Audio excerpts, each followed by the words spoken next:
Hello, guys. It's Yvonne And I'm Warren. with Chess Made Fun, where we're making chess fun for everyone. So, today we have a special guest joining us, Coach Bryant. He is going to be coming on shortly here. I wanted to tell you guys a little bit about what we're doing in our community. We have everybody next weekend, October 8th, is National Chess Day.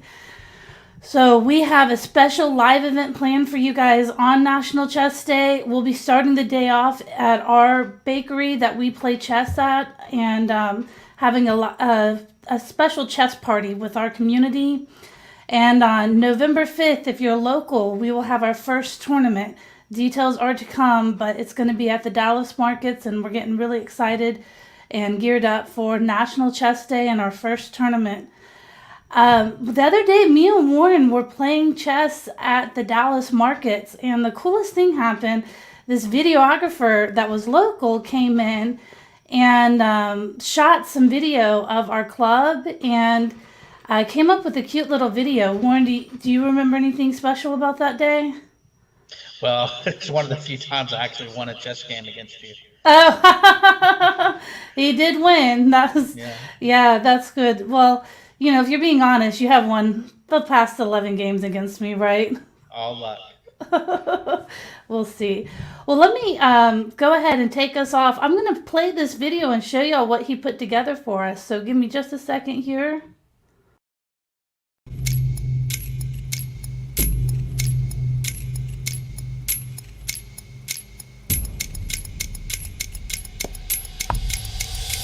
Checkmate.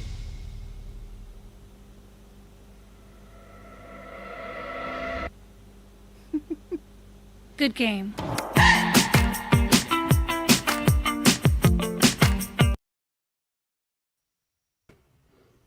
That's a cute little video. We love it. So thank you, Kevin from Media Titan, for putting that video together for us to share with our fans. Well, Warren, let's go ahead and tell everybody a little bit about Coach Bryant. Well, Coach Bryant was the 1971 Colorado Junior Champion. He's been playing chess for a little bit.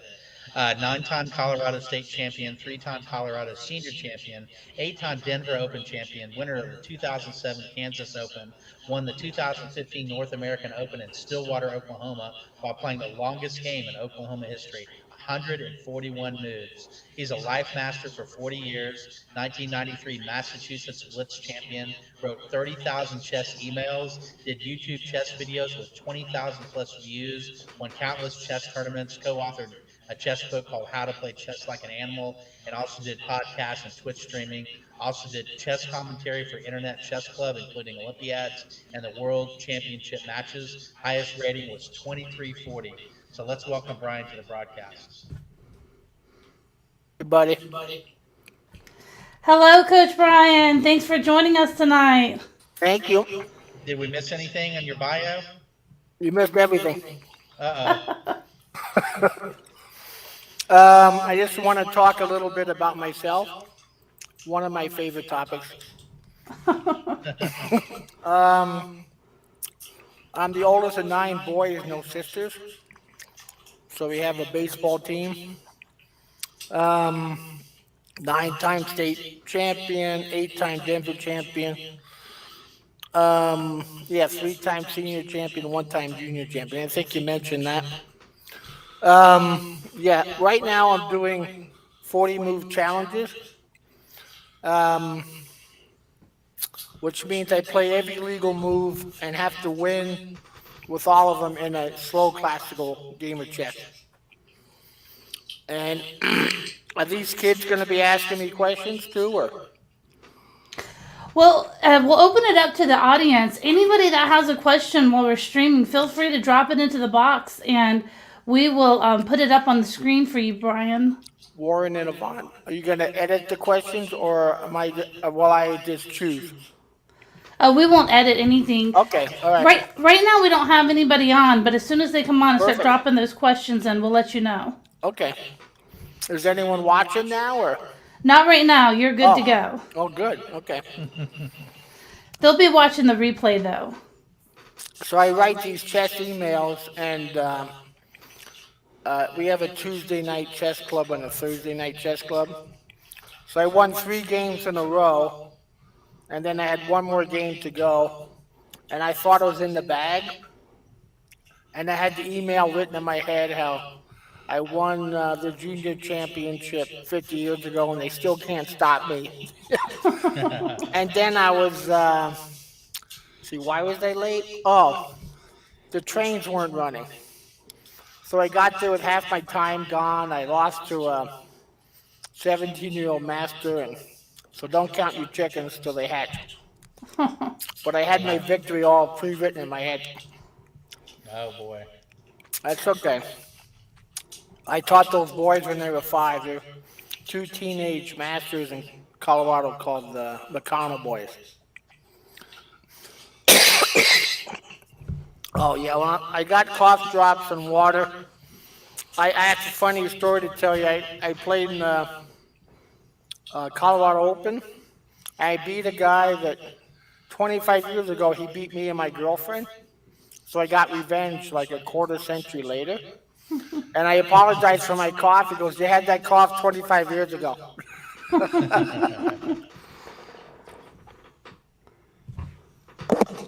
The only thing that helped, I kind of have, my parents had asthma. Like Jackie Joyce Gaynor was like a runner, world famous runner. I remember her. And she would induce her asthma, and then it goes into a refractory period. So sometimes I have trouble breathing, and then it goes away, then it comes back. But for the cough, I have cough drops and water, and that's about all I can do. The rest is like luck. Wow. That must be difficult when you're playing these long matches. Well, I had a friend, Josh Samuel, and they thought he had the same thing. They thought he was doing it deliberately. But when I get sick and tired and don't sleep, it gets worse. So I played in a 24-hour Mahadnac, Massachusetts marathon. Wow. And by the end, I was coughing so bad. I am Danny Kopeck was just livid. Because what am I going to do? I'm stuck in this tournament with no sleep. Right. Well, Brian, one question that we have for you to start with, we talked a little bit about this last week with another coach, but we wanted to know from you what it's like to be a professional chess player. It's great. I move furniture all week. Subsidize my chess addiction. I'm 67, and well, my brother has a moving company, and somebody passed away, so I stepped in to help him this week. That's very kind of you. I have a 23-year-old son, Devin, and he does it with us too. Oh, that We is used great. to we used to sell door to door, which only 97% of people can't do it. It's because they can't take all that rejection. It's insane. Right. Right. So, and also, no matter how good your idea is, people will say no the minimum of 5 times. So I could walk up to Warren or Vaughn, say, I'll give you free rent for like a year. All you have to do is eat this Lucky Charms once a day. They go, no, it sounds like a trick. So no matter what you offer people, they think it's a trick to begin with. But I did learn one thing. When you're telling the truth, people can tell. Right. So if you're selling a product you don't believe in, I couldn't do it. I'd be dead in the water. My face is so honest. Yeah. Like Hikaru Nakamura and Gary Kasparov, when they have a bad position, they're shaking their head and they're not trying to hide their poker face. Right. Hello, Ryan Baker. Hi, Ryan. Ryan. Thanks for joining us. Good to see you. Greetings. If you have any questions for Coach Brian, feel free to drop them in. He is ready and willing. So it's great being a professional chess player. It's a dream. It's a dream. What does it mean to you to be a professional chess player? Is it just the fact that you study and you play in the tournaments and I just can't stop loving chess. right? Well, I I have two children by two different mothers, so I can love women too. But but chess has lasted like 61 years. Hi, Yeah. Yeah. Kim. Thanks for joining us. Kimberly Ann, hello, Kimberly. I'm sorry I interrupted you. How many years did you say? Um, 61. I learned chess when I was 6, Wow, that is beautiful. but I lost to a bunch of kids. I didn't pick it up again till like maybe junior high school. And they had chess books in the library. Gotcha. And I started getting better and better against my poor dad, who's selling life insurance with asthma to support 9 children. Wow. Oh boy. So and I'm just reading chess books. They didn't have the internet then, but Well, so Brian does have a question. Ryan yeah. does, Brian. So, hey, Brian, good to see you again. If I had a question for you, what is one piece of practical advice you would give to an intermediate player looking to improve? Well, 99% of rated players give up chess when their parents stop paying the entry fee. So in order to maintain my interest, I study whatever interests me, whatever turns me on, whatever is like a passionate thing. Like, so I've had kids that hated end games in the beginning and then ended up loving them. So people say, what book should I read? And like Shabalov, somebody asked Shabalov that. He's like uh, multi-time champion of the United States from Latvia. When Shabalov was 10 years old, him and Shirov could just walk over to Tal's house and watch him drink and smoke and play chess all day long. Wow. And it usually had the radio and the TV going, just nonstop stimuli. And they became grandmasters too. So Shabalov said, "We'll study anything. Just pick something that you like." So I just get on, one thing that interests me and another thing that interests me. But if someone's been to the mountaintop, they can tell you why you're stuck at base camp. Hmm. So if I actually see 99% of chess players don't want to give anything up. Well, because they drop stuff and lose it, and that's a horrible feeling. But the only purpose of putting your pieces on good squares is to sacrifice them. So if you can't sacrifice them, you're stuck at a certain level. You have to let it go and free fall. Um, so I read Shirov's Fire on Board, and he was sacrificing all over the place, left and right. I realized I wasn't even playing chess.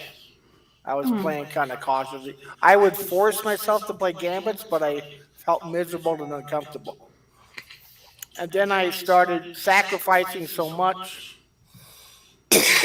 that you get a feel for um, when it's sound, when it's almost sound, when it's not sound. Um, well, the story I like to tell is Larry Leeper was a postal master here in Denver. Him and his wife had a cleaning crew, and he liked to play Go too. So he went to his Zen master and said, "I grabbed 5 stones today." And the Zen master says, "I don't want to hear how many stones you grabbed. I want to hear how many stones you sacrificed." So that's a big stumbling block to keep a person intermediate. You have to forget the loss and just embrace the learning process. You'll see almost every top grandmaster is sacking pieces left and right, and they don't back down. If you attack a piece, they don't want to retreat; they want to counterattack. So that's one big problem people have. It's because of personality types. There's like a crazy, reckless people that become firemen and policemen and go to tall buildings and work construction. Crazy risk takers. And then most people are, stay within their boundaries. So that's part of the reason. Right. Warren, do you have a question for Coach Brian? I do. What is it like preparing and playing in a tournament or simul? I don't do that. I I'm looking at the unexplored. So rather than looking at my possible opponents, what they doing, I'm preparing surprises. Like I'm like a magician. I put a, like a pigeon and a rabbit. I'm just cramming my hat with all kinds of surprises. I love it. Well, so that's how you prepare for a tournament or simul. What is it like preparing for a simul when you're going to be playing up to 30 people at the same time? Oh, when I was like 17, I went to CU Boulder, and you remember pants with bell bottoms? Anybody? Sure. Yes. So I had like I think pink pants with bell bottoms, and I gave it like a 20 board simul, and I like in the school I was about to enter.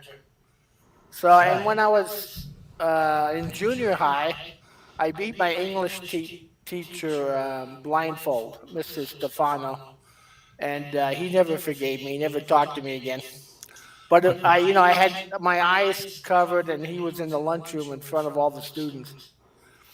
There's a guy in I think Arizona. He's got a chess organization, and if one of your students beats the teacher, he yanks the teacher out of the class. Oh, You wow. have you've broken the spell. Oh, man. Because they'll take 1200s and say they're masters or something, but when they start losing, the kids catch on. Yeah. So I just prepare what's new. That's what interests me most. When they Okay. play me, I want to play something they've never seen before. I want it Okay. to be a unique experience for them. And then other times I'll just follow the main lines down all the way. I just never want them to know what's coming. I want them to like throw a dartboard on a chessboard, throw a dart at a chessboard, and that's what I'm going to play. I like it. So yeah, they can have white every game if they want. I don't care what they do or play. Well, I Because guess. chess, yeah, I mean chess is like middle games and end games. Yeah, maybe at the highest level, those guys' openings are like 99% accurate, but not normal. Not 99% of people. Right. I was giving random people 5-1 since I was a teenager, so they get 5 minutes and I get one. Wow. I showed up at a tournament with a guy at half an hour and I had 1 minute left. But like everything he did, he was just sort of a predictable guy. So almost every move he played, I knew what I was going to do. That must be incredible to have that ability and insight into your opponent. My dad, when I was a teenager, he'd go, "Oh look, Brian's thinking about chess again." Like you just sort of zone out. Uh huh. And I think that happened to Alakine and Ta when they went to like high school. The teacher's like, "Oh look, he's playing on his pocket chessboard or something." Well, you kind of answered my next question of kind of flipping this around a little bit. Go ahead. What should a simul opponent do to prepare to play chess against you in that simul? Well, you want to try and make it random. So, um, if you play a normal opening that you're copying somebody, um, well, if you keep playing the same opening, you get a feel for it, and you end up almost anybody can play an opening and over again, and the first 20 moves, they're not going to make any mistakes. Right. So to play me, I would say you want to make it as random as possible, have my time be as short as possible, and have the position be as insane and impossible. Uh, so just try to randomize it, because if it's 50-50, I heard someone talk, Richard Sherman, he's just receiver. Like we're in the Broncos and he beat us in the Super Bowl and ruined our Sunday. But he was saying any team could beat any other team in football. Even if one team is like a 30-point favorite. So, if you're the underdog, or you just try to randomize as much as you can. I would just play the craziest move, the craziest positions. But most people do the opposite. They, like in our club, we have like an hour and 10 minutes. They spend the first 50 minutes just triple checking, quadruple checking. Can Brian get me yet? Can Brian get me yet? Is everything protected? So they just play safe and safe and safe. And then when they have 20 minutes left, they don't have time to calculate anymore. And they just collapse. So that's how they play me. They don't put any pressure on me. They just paddle water in the duck pond until the Hurricane Ian comes and wipes out the town. What a tragedy. Well, I don't know about you, but and I guess I'm about to find out, but I definitely have my favorite person to play chess with. I speculate that Warren hopefully has his favorite person to play chess with. It's you. Who is your favorite person to play chess with? Well, there's one guy that brings out the beast in me. His name is Rhett Langseth. Okay. We had a big tournament in Wyoming, and he beat Grandmaster Fishbein, which everyone was shocked about. But then he slept in his car. Like a lot of us used to go to tournaments. We'd all sleep in our car. We had no money, and then we, play chess. So anyway, Rhett, he beat the Grandmaster. So I thought, well, this guy is, he's much better than he used to be. But he slept in his car, and he was so exhausted by the last round when I played him for like $50. He was just played I think the worst game he's ever played against me. But normally this guy, there's something about him that I'm just slightly better, so I have to, if I put in all my energy, I can beat him. So there's something about him being just a little bit worse that brings out the best of me. Most people underestimate me. I could save like 9 out of 10 lost positions. Doesn't matter what they do or what they play, what position they get. Yeah, so I'd say Rhett is one of them. Another one is Chris Peterson. He's a master, and he's just super creative. He screams at people. I did all the creative work in this game, He's sacking, and they're just playing safe, and he's like throwing queens and knights around, So yeah, it's always fun. We've played like 80 times. It's insane. And then the Herman family is fun. Yeah, they play creative, exciting chess. Josh Bloomer beats me 2-1. He's a 2400. When I first played him, he was 17, and I think I offered 6 draws and he offered 1, but nobody accepted any offers. Oh, I know why, because he was playing this guy who was like 3 pawns up, and Josh was like 13, so he took the draw, but he felt so horrible, so ashamed of that he decided, I'm never going to take a lame-ass draw again, Right. Sorry for the language, kids. Kimberly. Well, do you have any questions for me or Warren? Yes. All right, bring it on. Why does he have the Superman forelock today? Warren. Oh, this? Yeah. Right here? Me and my brother Jeff used to have wings like the Flying Nun. Our hair would just like fluff out like at the bottom. And Yeah. the wind could like lift us up into the trees. Superman, that's funny. So I take hydrogen peroxide. I think it's supposed to stop gingivitis, or it's supposed to help. But I heard that this white hair is hydrogen peroxide that the body can't process. So it's kind of weird. I drink it, but my hair just gets whiter and whiter. Right. Doesn't have anything to do with age, right? Well, I don't drink it. I just gargle with it. I don't think I'm supposed to drink with it. Any other questions for us? for you guys. Could you tell me about Chess Made Fun, how it started? Yeah, I'll let Warren take that. We've answered that a couple times on the streams. Go All ahead, right. Warren. Well, I was playing chess with 8-year-olds when I first started. I had no idea how to play chess, and I tried to recruit my then girlfriend Yvonne to help me out, try to beat these kids. And eventually, I was able to do that, but it took several months of training. And she finally learned to beat me after about 6 months.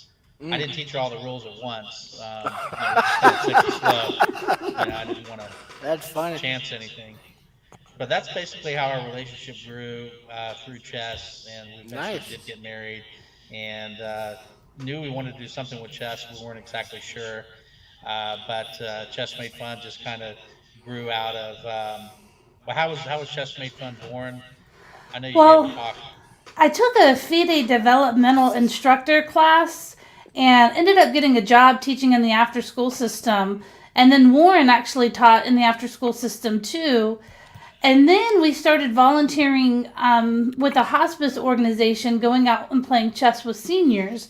And that's where we fell in love with chess. And we knew we were going to start a business one day. And when we fell in love with chess, we knew we were going to start a chess business one day. So that was about 2010. And from there, we both had to work full time and starting in 2012 and had to pay the bills. And 2018, we finally were in a better place. I was a stay at home mom at the time with our newly born daughter. And we decided we were going to be an equipment supplier and try to get chess sets in as many locations as we could to get people playing as much chess as possible and kind of have evolved from there. We found Um, that it we reminds found me that of a quote that great people look for exceptional circumstances. If they can't find them, they create them. I right. like that. So you guys just made your own reality, kind of. Yeah. Well, we kind of went down the rabbit hole of learning chess on our own through YouTube videos and other resources we found. But it really, until we took lessons, it really didn't change our game that much. We also found a lot of the material to be hard to comprehend. So that's one thing we're trying to do is to make chess more accessible to a much wider audience. Give people an opportunity to take lessons with somebody like yourself that's so skilled and has so much knowledge to offer these new chess players. Well, I saw Bobby Fischer play when he was in his prime, winning 20 in a row, all the way up to the World Championship. And I heard a new Bobby Fischer quote, and he goes, "Most people play chess blind, like they don't really know what's going on, by his standards." Right. So I never heard that one before. I love Bobby Fischer quotes. Yeah, he was brilliant. Well, I think we're getting close to the end. I want to go ahead and share with anybody that's made it this far through the replay or are still with us on the live. I'm going to go ahead and announce that we have a special surprise coming next Saturday, National Chess Day. And we're going to be going live with Coach Brian. And he's going to be participating, or he's going to be playing in a simul versus up to 30 different Chess Made Fun fans. So we are very excited for this opportunity to watch Brian in action and provide such a challenge to our fan base. If you are interested in playing in that simul, go ahead and head over to our website. Make sure to sign up for our email list or stay tuned to this page for more details on how to enter. I wish I could see all 30 positions at once. I know, right? And then like a blinking green light when it's my move. But we'll see how the technology works. Yeah, We're it'd be getting there. interesting. Well, everybody else, you make sure to join us 9:50 on October 8th to kick off National Chess Day for the biggest announcement that we have this year. We cannot wait to share it with you guys. We know that it's going to be a game changer for some of our fans. And yeah, we will be back with Coach Brian next Saturday at 2 p.m. as well. So any final words, Brian? Same back time, same back channel. Okay. And Warren? Oh, I think we're good. I'm glad you guys could join us tonight. Well, thank you guys, everybody, for watching live, and everybody that's watched this replay. Until next Saturday, we'll see you then. Bye. Bye bye, everybody.